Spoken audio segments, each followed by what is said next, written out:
सबसे पहली टर्म है जो कंडक्टर्स में यूज होनी है, दैट इज रेजिस्टेंस। आर से डिनोट करेंगे रेजिस्टेंस को। तो अकॉर्डिंग टू ओम्स लॉ आपको पता है V is equal to I R होता है। तो R जो है वो is equal to V by I होगा। अगर V 1 वोल्ट हो, 1 वोल्ट का पोटेंशियल डिफरेंस आपने लगाया है, current I is current 1 ampere हो, दोनों 1 1 हो, तो रेजिस्टेंस 1 ओम हो जाएगी। नो डाउट ओम्स यूनिट्स होती हैं रेजिस्टेंस की। तो रेजिस्टेंस का फॉर्मूला है V is equal to I R, यहां से रेजिस्टेंस आती है। डिफाइन कैसे करेंगे? Resistance is said to be 1 ohm, 1 ohm हो जाती है when current of 1 ampere and potential difference of 1 volt is applied across conductor. जो इतना करंट और इतना वोल्टेज हम कंडक्टर पे लगाते हैं तो उसमें रेजिस्टेंस होती है 1 ओम। क्या क्लियर बात है? बिल्कुल। जो जो थ्योरेटिकल चीजें हैं उन्हें थोड़ी फास्ट चलेंगे हम। सेकंड जो टर्म है बच्चों वो है स्पेसिफिक रेजिस्टेंस। स्पेसिफिक रेजिस्टेंस, इसको रेजिस्टिविटी भी बोलते हैं। इसको रो से डिनोट करते हैं। इसका सिंबल होता है बच्चों रो, स्पेसिफिक रेजिस्टेंस या रेजिस्टिविटी का। अब ये क्या होती है? देखो जो रेजिस्टेंस होती है that is directly proportional to the length of conductor and inversely proportional to the area of cross section. हमारे आयनिक कंडक्टर में मैं बता दूं कि लेंथ और एरिया ऑफ क्रॉस सेक्शन क्या होगा। ये देखो, ये एक वेसल है सिलेंड्रिकल, इसमें इलेक्ट्रोड्स डाल रखे हैं एनोड और कैथोड। ये इलेक्ट्रोलिटिक सॉल्यूशन है, ऐसे कंडक्टर बना हुआ है। अब इसमें दो इलेक्ट्रोड्स के बीच का जो डिस्टेंस होता है बच्चों, this is length of conductor, the distance between the two electrodes. और जो इस वेसल सिलेंड्रिकल वेसल है, इसका जो एरिया ऑफ क्रॉस सेक्शन होगा, ये this is area of cross section A. तो रेजिस्टेंस जो है वो लेंथ के साथ डायरेक्टली प्रोपोर्शनल होती है, एरिया ऑफ क्रॉस सेक्शन के साथ इनवर्सली प्रोपोर्शनल होती है। इसका मतलब है R directly proportional to L by A. L और ए के साथ ये रिलेशन है।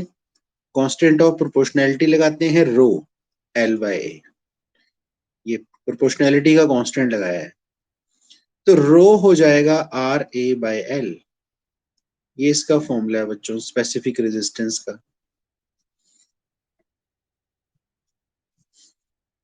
अब इसको भी कैसे डिफाइन करेंगे? अगर लेंथ 1 सेंटीमीटर हो, एरिया 1 सेंटीमीटर स्क्वायर हो, एरिया ऑफ क्रॉस सेक्शन, तो साफ नजर आ रहा है स्पेसिफिक रेजिस्टेंस रेजिस्टेंस के बराबर हो जाएगी। तो स्पेसिफिक रेजिस्टेंस क्या है? It is equal to the resistance of conductor. ये रेजिस्टेंस के बराबर होती है कब? जब उसकी डायमेंशंस जो है कंडक्टर की स्पेसिफाइड कर दें। इसलिए इसका नाम है स्पेसिफिक रेजिस्टेंस। कितनी स्पेसिफाइड कर दें? लेंथ उसकी 1 सेंटीमीटर हो और area of cross section 1 centimetre square हो। ऐसे कंडक्टर की रेजिस्टेंस को ही स्पेसिफिक रेजिस्टेंस बोलेंगे। तो specific resistance is equal to the resistance of conductor having length 1 centimetre and area of cross section 1 centimetre square. ये इसका फॉर्मूला है जिसको कभी भी डिराइव कर सकते हो अगर ये दो चीजें आपको मालूम है। यूनिट्स देखेंगे इसकी। अब रेजिस्टेंस की तो ओम्स होती हैं आपको पता है, तो यहाँ देखो ओम्स आएंगे, एरिया सेंटीमीटर स्क्वायर में, लेंथ सेंटीमीटर में, सेंटीमीटर से 1 सेंटीमीटर कैंसिल हो गया, ओम सेंटीमीटर, यूनिट्स आ गई इसकी। क्लियर है बच्चों सबको?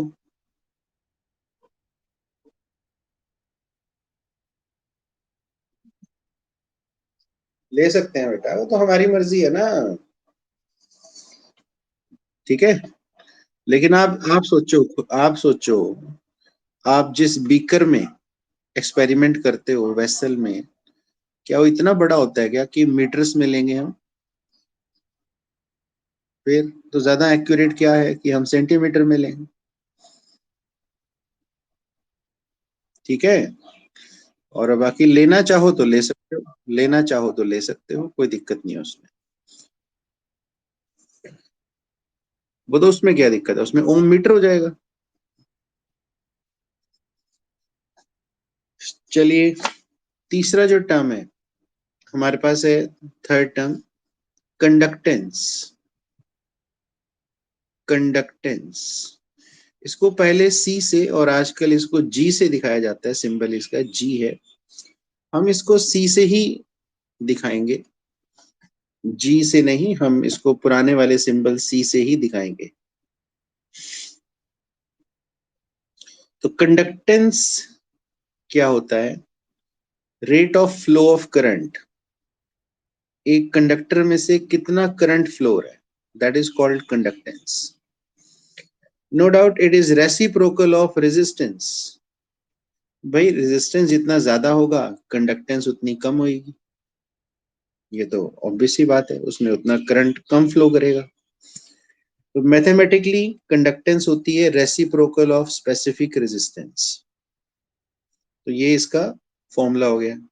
Units no doubt ohm inverse हो गई, रेजिस्टेंस की इनवर्स। ओम का सिंबल ये होता है, ओम इनवर्स, ऐसे भी लिख सकते हो। ओम को उल्टा करके लिख दो MHO, इसका मतलब ही ओम इनवर्स होता है, उल्टा ओम। या सीमेंस लिख दो, सीमेंस भी ओम इनवर्स ही होता है। कुछ भी ले सकते हो, चारों फॉर्म मैंने बताई हैं आपको। इसी तरह होता है, जैसे रेजिस्टेंस के बाद स्पेसिफिक रेजिस्टेंस था, कंडक्टेंस के बाद है स्पेसिफिक कंडक्टेंस।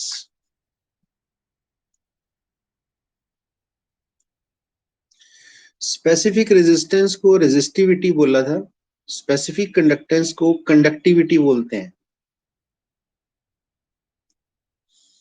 के से डिनोट करते हैं बच्चों, कापा। के जो है बेसिकली इसको बोलते हैं कापा। स्पेसिफिक जैसे रेजिस्टेंस था, रेजिस्टिविटी बोलते थे उसको। स्पेसिफिक कंडक्टेंस को कंडक्टिविटी बोलते हैं। कापा इसका सिंबल होता है के। जैसे कंडक्टेंस रेजिस्टेंस का रेसिप्रोकल है, वैसे स्पेसिफिक कंडक्टेंस स्पेसिफिक रेजिस्टेंस का रेसिप्रोकल है। यानी कि K इज इक्वल टू 1/ρ। अब रो आपको पता है RA/L था, RA/L, बिकॉज रो जो था वो RA/L था, RA/L। तो RA/L ऊपर चला गया। अब 1/R की जगह क्या आ सकता है, कंडक्टेंस C, क्योंकि C जो है वो 1/R होता है, अभी देखा था आपने। ये आ गया मेरे पास। अब फिर वही बात, अगर लेंथ 1 सेंटीमीटर हो, area of cross section 1 centimetre square हो, तो स्पेसिफिक कंडक्टेंस कंडक्टेंस के इक्वल हो जाएगी। तो specific conductance is equal to the conductance of conductor having length 1 centimeter and area of cross section 1 centimeter square। जिस conductor की length 1 centimetre और area of cross section 1 centimetre square हो, उसकी conductance को ही बोलते हैं स्पेसिफिक कंडक्टेंस। और no doubt जी, आप देखो इसकी यूनिट्स, ये रेसिप्रोकल है स्पेसिफिक रेजिस्टेंस की। स्पेसिफिक रेजिस्टेंस ओम सेंटीमीटर था, तो इसकी यूनिट्स क्या होंगी, ओम इनवर्स, सेंटीमीटर इनवर्स। इसको भी आप उसी चारों फॉर्म में लिख सकते हो, ओम इनवर्स, सेंटीमीटर इनवर्स, महो सेंटीमीटर इनवर्स या सीमन सेंटीमीटर इनवर्स।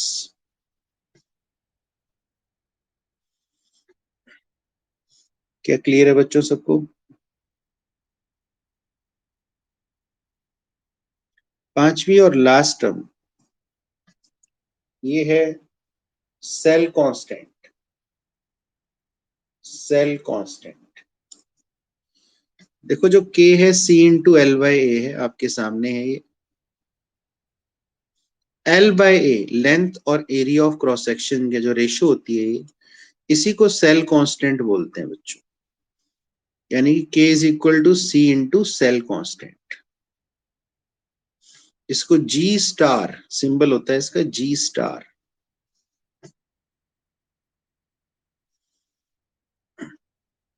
तो हम इसको वर्डिंग में सेल कांस्टेंट ही लिख रहे हैं। तो सेल कांस्टेंट क्या होगा बच्चों, K/C, सी इधर आ जाएगा। मतलब ये लेंथ और एरिया की भी रेशियो है, specific conductance to the conductance की भी रेशियो है। दोनों तरह से आप सेल कांस्टेंट को डिफाइन कर सकते हो। It is ratio of length of conductor to the area of cross section, और you can say it is ratio of specific conductance to the conductance. दोनों तरह से आप इसको डिफाइन कर सकते हो। क्लियर है? नाउ यूनिट्स इसकी, भाई अभी मैंने कहा लेंथ बाय एरिया। तो लेंथ क्या होता है, सेंटीमीटर। एरिया क्या होता है, सेंटीमीटर स्क्वायर। एक सेंटीमीटर सेंटीमीटर कैंसिल, क्या बना, सेंटीमीटर इनवर्स। इसकी यूनिट्स होती हैं सेंटीमीटर इनवर्स, सेल कांस्टेंट की।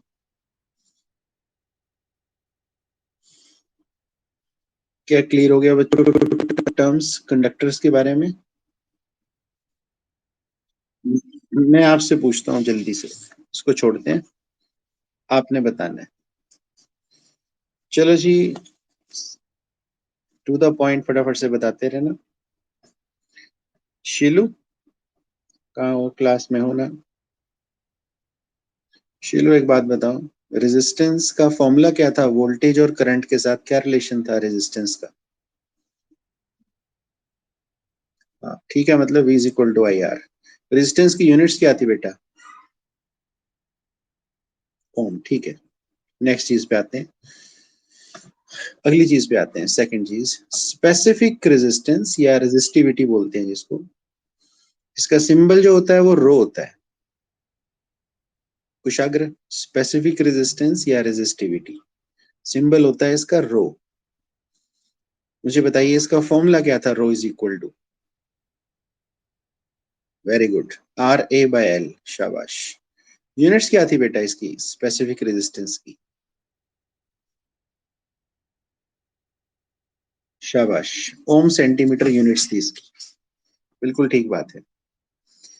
इसके बाद तीसरी टर्म आती है कंडक्टेंस। कंडक्टेंस की बात करते हैं। तरनजीत, कंडक्टेंस के बारे में बताना है आपने। सिंबल इसका C होता है, आजकल G लिखते हैं लेकिन हम C ही लिखेंगे। क्या होता है मैथमेटिकली बच्चे, फॉर्मूला क्या था इसका कंडक्टेंस का? रेसिप्रोकल ऑफ रेजिस्टेंस था, नो डाउट, 1/R था। और अगर ये 1/R था तो इसकी यूनिट्स क्या होंगी, ओम इनवर्स होंगी। ठीक है, चलो ठीक है। नेक्स्ट, अगली बात पे आते हैं। फोर्थ टर्म है स्पेसिफिक कंडक्टेंस या कंडक्टिविटी। इसका जो सिंबल है वो K होता है, कापा। स्पेसिफिक कंडक्टेंस या कंडक्टिविटी, ये क्या होती है, रेसिप्रोकल किसकी होती है ये?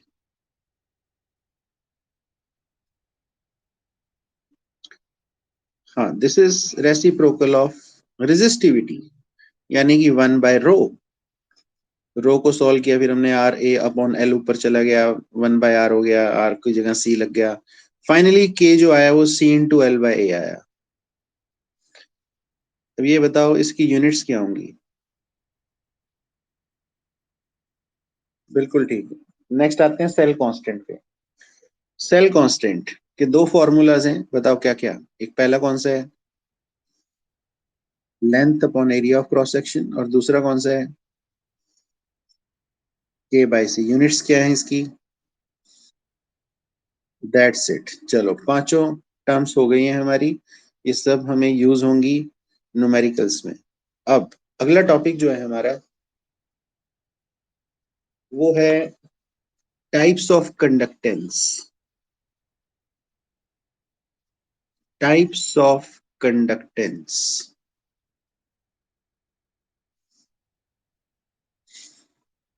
तीन तरह की कंडक्टेंस होती हैं बच्चों, थ्री टाइप्स की। आज तक हमने सिर्फ की है स्पेसिफिक कंडक्टेंस। अभी करके हटे हो आप स्पेसिफिक कंडक्टेंस, या जिसको कंडक्टिविटी भी बोलते हैं। के कापा इसका सिंबल होता है। अभी करके हटे आप सब कुछ, इसी की बात हो रही है। ये पहली टाइप की कंडक्टेंस है।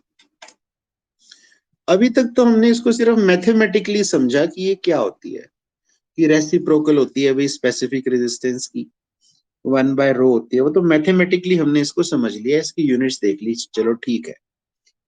लेकिन ये होती क्या है वो हमें समझना है। कॉन्सेप्ट क्या है वो सुनिए अब क्या है। देखो बेटे, आपने इलेक्ट्रोलिटिक सॉल्यूशन बनाया, इलेक्ट्रोलाइट घोल रखा है पानी के अंदर, इलेक्ट्रोलिटिक सॉल्यूशन है हमारा।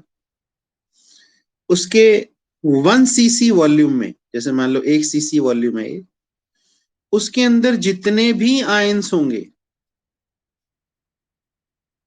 उन सब की कंडक्टेंस को, टोटल कंडक्टेंस को मिला के बोलते हैं स्पेसिफिक कंडक्टेंस। आयंस नहीं करनी है ना कंडक्ट, तो इलेक्ट्रिसिटी। तो स्पेसिफिक कंडक्टेंस बेसिकली क्या होती है? पर सीसी, मतलब 1 cc वॉल्यूम में जितने भी आयंस प्रेजेंट हैं उन सबकी टोटल कंडक्टेंस को बोलते हैं स्पेसिफिक कंडक्टेंस। तो it is the conducting power of all the ions present in 1 cc volume. इसका मतलब 1 cc वॉल्यूम में जितने ज्यादा आयंस होंगे उतना स्पेसिफिक कंडक्टेंस ज्यादा होगी।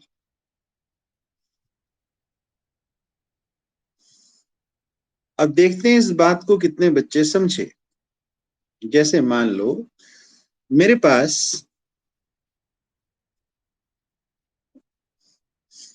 10 आयंस थे 1 cc में, वॉल्यूम में 10 आयंस थे। मैंने वॉल्यूम डबल कर दिया, डबल पानी डाला, वॉल्यूम डबल कर दिया। आयंस अभी भी 10 है, पहले वो 1 cc में थे, अब वो 2 cc में है। बताओ पर सीसी में नंबर ऑफ आयंस कितने रह गए? आधे रह जाएंगे, ऑब्वियस सी बात है। पहले 10 आयंस 1 cc में थे, 10 आयंस अब 2 cc में है। तो यार 1 cc में तो 5 रह गए ना फिर। तो नंबर ऑफ आयंस तो आधे हो गए फिर, वॉल्यूम डबल करने से, डाइल्यूट करने से। तो बेटा स्पेसिफिक कंडक्टेंस भी तो आधी हो जाएगी। आई समझ में कहानी? अकेली कंडक्टेंस है बेटा, अकेली। तीनों में से तीन टाइप की है ना। अकेली कंडक्टेंस है जो डाइल्यूशन करने पे कम होती है, क्योंकि इसका कॉन्सेप्ट ही अलग है। ये क्या है? 1 cc वॉल्यूम में जितने आयंस हैं उनकी कंडक्टेंस को बोलते हैं स्पेसिफिक कंडक्टेंस या कंडक्टिविटी। और वॉल्यूम बढ़ाने से, डाइल्यूट करने पर नंबर ऑफ आयंस पर सीसी डिक्रीज हो जाते हैं, इसीलिए स्पेसिफिक कंडक्टेंस भी डिक्रीज हो जाती है। इस कंडक्टेंस की बात कल रेणुका कर रही थी। रेणुका जी समझ में आया आपको? इसकी बात कर रहे थे आप। अब क्लियर हो गई बात सारी? It is one of the conductance, मतलब बहुत बार क्वेश्चन आता है एग्जाम में, what is the effect of dilution on conductivity?